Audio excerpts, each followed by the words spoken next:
Halo, assalamualaikum warahmatullahi koran mania. Nah, saat ini nih aku mau ngajak kalian semua untuk membaca koran Lingkar pada edisi Jumat 16 Februari 2024. Kita bedah editorialnya ya. Untuk HL halaman pertama masih ada warna-warni dalam pesta demokrasi.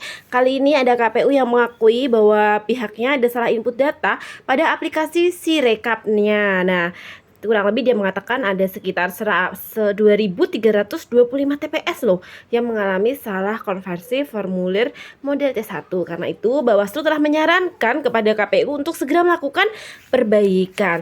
Dan di area Sorong ini juga ada warna-warni pesta demokrasi, ditemukan adanya indikasi pemilih menggunakan identitas orang lain. Wow.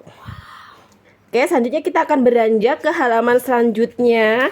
Di halaman selanjutnya kita ada ekonomi bisnis. Di sini ada Pak Presiden Jokowi yang melakukan peninjauan harga beras di Pasar Induk Cipinang, Jakarta Timur. Ia menilai bahwa banjir menjadi salah satu faktor yang menyebabkan harga beras di sejumlah daerah mengalami kenaikan. Selanjutnya di halaman politik, HL kita disambut dengan berita dari Hasto yang menyebut bahwa PDIP siap jadi oposisi dan bakal jalankan tugas untuk check and balance kepada pemerintahan. Karena kita ketahui sendiri ya kalau dari hasil quick count ini memang PDIP calonnya dalam posisi ketiga, tapi untuk parlemen dia posisi yang pertama. Selanjutnya kita beranjak ke halaman 4. Di sini ada Metropolis. Di sini diberitakan tentang 17 TPS di Jakarta Utara bakal menjalani pemungutan lanjutan. Mengapa? Karena waktu pemilu kemarin tiba-tiba sejumlah TPS itu kebanjiran. Di Lingkar Jateng kita masih akan disajikan dengan berita-berita banjir dari berbagai daerah nih guys.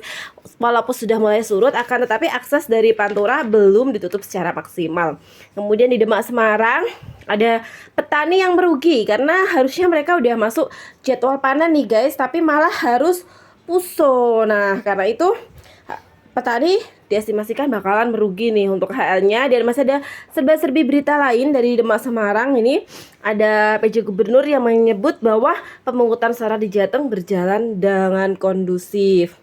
Selanjutnya di halaman Gerobokan Kendal Salatiga ada berita duka mengenai satu petugas KPPS yang meninggal di TPS. Ini terjadi di Kabupaten Kendal ya saudara-saudara. Jaga kesehatan, karena itu usai penyelenggaraan pemilu mereka semua diperiksa kesehatannya. Selanjutnya kita beranjak ke halaman 8. Masih ada berita dari daerah Pati, Rembang, dan Blora. Di sini ada berita heboh dari Rembang, anak bupati diduga terlibat politik uang. Nah, masih didalami sama Bawaslu ya untuk pemberitaan ini. Kemudian rekap suara bakal dimulai 3 hari lagi. Untuk Kudus Jepara ada bentuk tim evaluasi pantau desa wisata ini karena dinilai tak berkembang dan siap-siap bakal kena punishment buat daerah-daerah yang tidak berkembang di Kudus dan Jepara.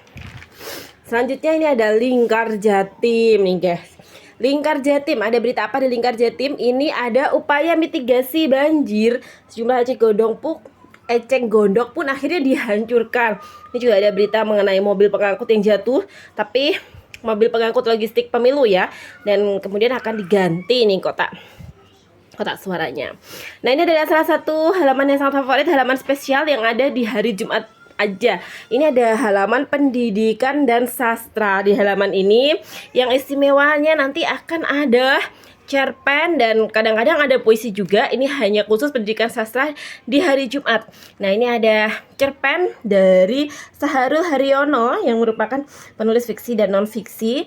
Ini dia menulis mengenai ayo bermain teka-teki. Ini cerita untuk anak ya. Buat teman-teman yang mau mengirimkan karyanya berupa cerita anak maupun puisi bisa ke email daripada Koran Lingkar yang di sini ya. Koran Sastra koranlingkar@gmail.com. Dan akhirnya kita sampai di halaman terakhir. Di halaman terakhir ini ada Indonesia Timur. Jadi karena Lingkar tuh juga ada kabironya yang di Indonesia Timur ya. Jadi Papua Barat Daya, dan di sini diceritakan bahwa perlu ada keterlibatan dari masyarakat adat dalam pembangunan berkelanjutan. Jadi walaupun dirembuknya di Jakarta, tapi masyarakat adat harus dilibatkan. Untuk selengkapnya bisa membaca e-paper Koran Lingkar atau berlangganan Koran Lingkar. See you next time di bedah editorial berikutnya. Assalamualaikum warahmatullahi wabarakatuh.